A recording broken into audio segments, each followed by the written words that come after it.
Hello, fabulous Virgo. Welcome to your horoscope for the month of June 2016, Love Focus. I am your astrologer, Nadiya Shah. Thank you for being here. This month, in the context of love, it is all about that Jupiter in your sign speaking in supreme harmony with Pluto.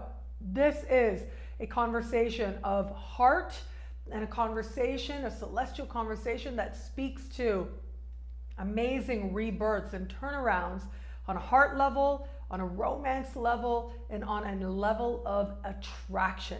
As I look at this particular configuration, this is where you can feel and find yourself being understood deeply by another person, whether in an established bond or otherwise.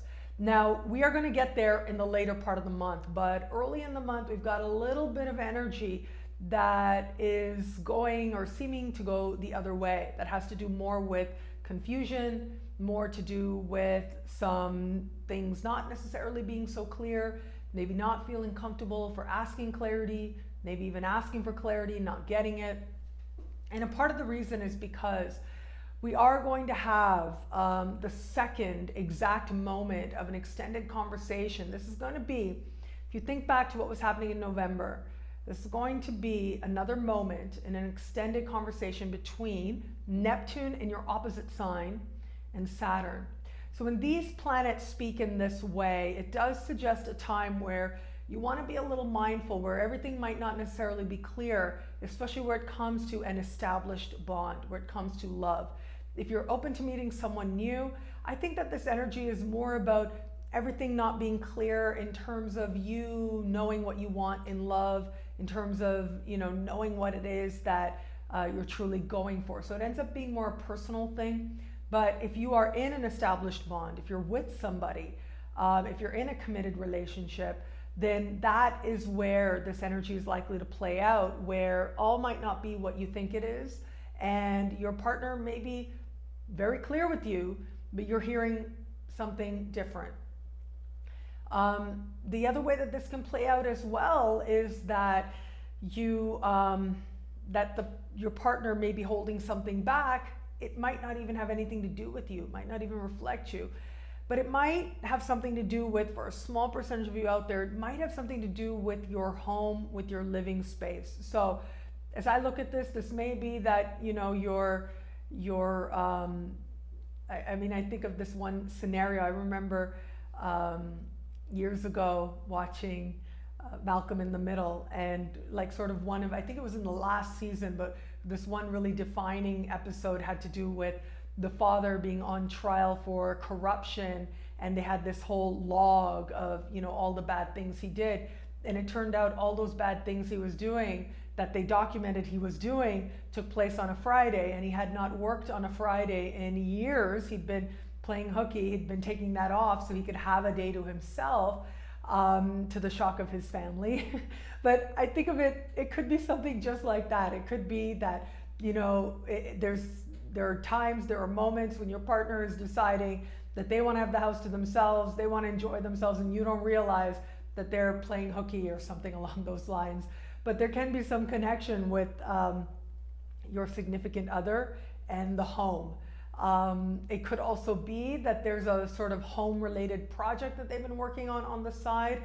But that's like some of the best case scenarios.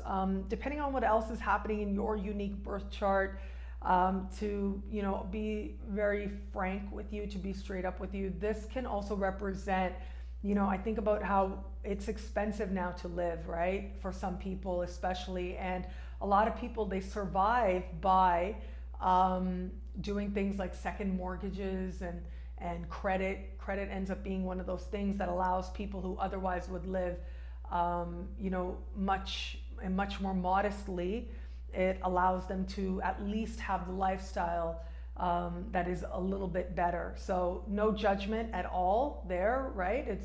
It's all about, I think, the chart. Some people have charts that have, strong second house, eighth house kind of placements in them. And those symbols tend to be very lit. You've got a very strong Mars, very strong Pluto. These are the types of charts that are going to explain some of that, are going to reflect some of these issues that may come up. And so that is also a possibility here where you might not necessarily realize what's going on related to the home and your partner. And then when it comes forward, not really sure what you want to do with it, how you want to move forward with it, if there's anything that you do want to do anyways. But regardless, this can be a time that is asking you on a more personal level, how at home do you feel with this person? Now, for some of you, it is going to be not even that big a deal. It's going to be okay. Yes, I see that. I see what's going on, but you know what? It's all right. I know that all is okay. And that's great. You know, that might exactly be how things play out for you. But as I said, the magic really is in this other connection, this other conversation taking place between the Jupiter in your sign and Pluto. So this can speak very strongly for lucky meetings, chance encounters, flirtations and interactions that facilitate a rebirth, that facilitate a transformation. But this can also be, if you're in an established bond, just feeling that heart connection and feeling ready to affirm and to solidify and feeling a sense of closeness on a heart level that maybe has been gone for a while, but now you're ready to allow that to truly take root, to allow it to truly be a guiding force, and to allow it to facilitate a change in the relationship that defines the relationship going forward. What I love about this month for you is that your strength is you.